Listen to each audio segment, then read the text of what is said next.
Là, on va parler du Notre Père. Et je pense que tout le monde, ici, dans la salle, on pourrait repartir avec au moins 2 Notre Père, ou 3, on verra, mais et puis le proposer à des personnes qui connaissent pas Dieu, qui connaissent pas Jésus. Savoir que c'est l'héritage qui nous est donné.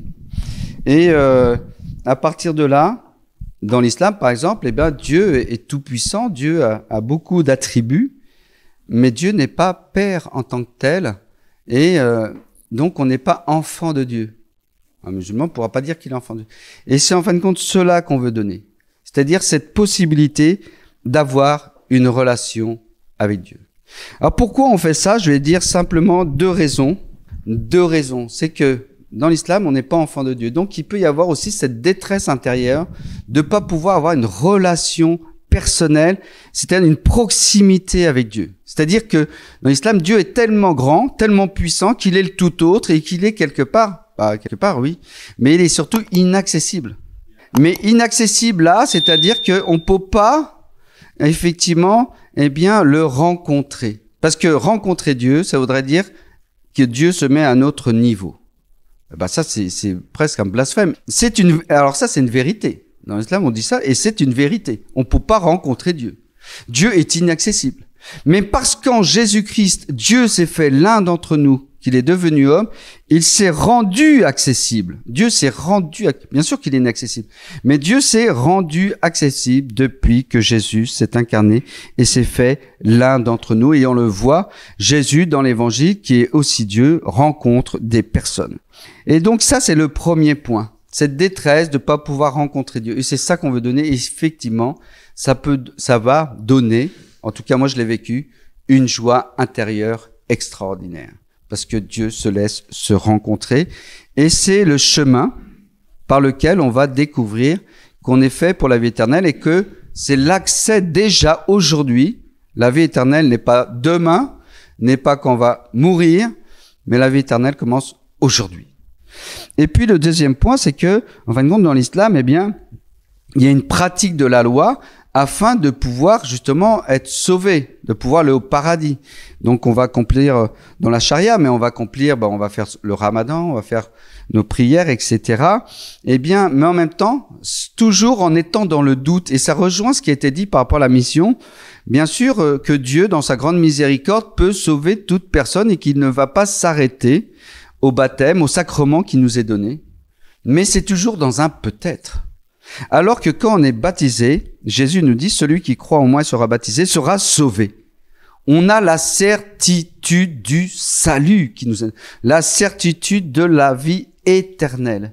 Et maintenant, dans l'islam, on est toujours dans ce doute et dans cette angoisse. S'il y a la détresse de ne pas pouvoir avoir une relation à Dieu, il peut y avoir l'angoisse, eh bien, d'être damné, en tout cas d'aller en enfer.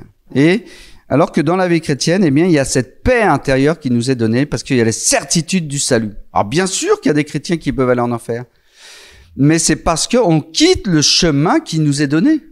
Et en fin de compte, c'est quoi la seule motivation de la mission et de parler du Christ? C'est simplement aimer les personnes ou la personne que l'on rencontre. C'est simplement la seule motivation.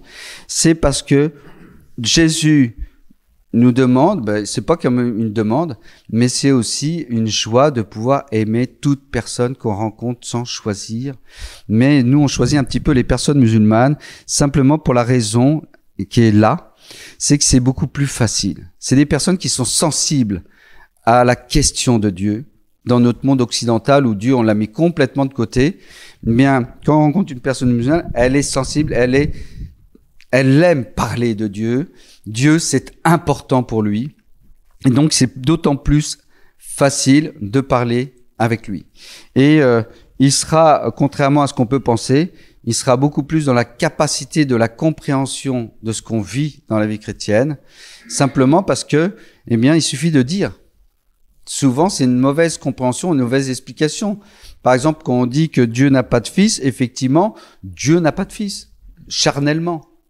Dieu a un fils, mais c'est avant tout éternel et c'est spirituel. Ce qui est né de la chair est chair, ce qui est né de l'esprit est esprit. Et Jésus l'explique bien dans l'entretien avec Nicodème. Dieu ne connaît pas de femme, bien sûr. C'est pas avec une femme. Dieu fait autrement et que Dieu peut être unique tout en étant Trinité, Père, Fils et Esprit Saint, etc., etc. Et donc, il faut simplement dire, pas se mettre la pression et savoir que, en fin de compte, la personne reçoit ou ne reçoit pas. Mais en même temps, ça lui a été dit. Et là, on n'est pas en échec parce que nous, on a dit, on a annoncé de manière explicite. Et puis après, eh bien, chacun est libre parce que la conversion, pour terminer là-dessus, eh bien, c'est pas Dieu qui convertit, donne les grâces de la conversion. Nous, on donne les raisons de la conversion. Le premier, c'est cette relation possible. Mais aussi le salut qui nous est donné gratuitement et totalement. Dieu nous veut absolument au paradis. C'est le bon pasteur, Jésus. C'est pas celui qui dit, ouais, je vais compter tes points et puis après on verra. Non, il va nous tirer pour nous conduire là où il est. Et d'ailleurs, vous relisez chapitre 14 de Saint Jean. Eh bien, je pars, mais là où je vais vous préparer une place. C'est incroyable. Dieu vient nous préparer une place au paradis. Il nous veut absolument avec lui. Eh bien, simplement par amour des personnes que l'on rencontre, eh bien, il nous faut ne pas se taire. Il ne faut pas taire une parole qui peut sauver. Je vous laisse. Et quand on parle des personnes musulmanes, on parle des personnes qui sont dans l'islam surtout. C'est-à-dire que nous, on parle avant tout à des personnes. Et c'est ça qui nous importe, c'est de le faire connaître le Christ. Mais pas plus, pas moins. Et pourquoi? Parce que le Christ libère la vérité. Jésus nous dit, c'est la vérité qui vous libérera. Mais qu'est-ce que c'est que la vérité? Jésus dit simplement, je suis la vérité. Donc, celui qui nous libère, c'est lui. Et donc, la question, c'est, est-ce que tu cherches Dieu en vérité? Est-ce que Dieu est important pour toi? Donc, pour chacun, il y aura effectivement peut-être des questions différentes, suivant ce qu'il cherche et ce qu'il nous dira.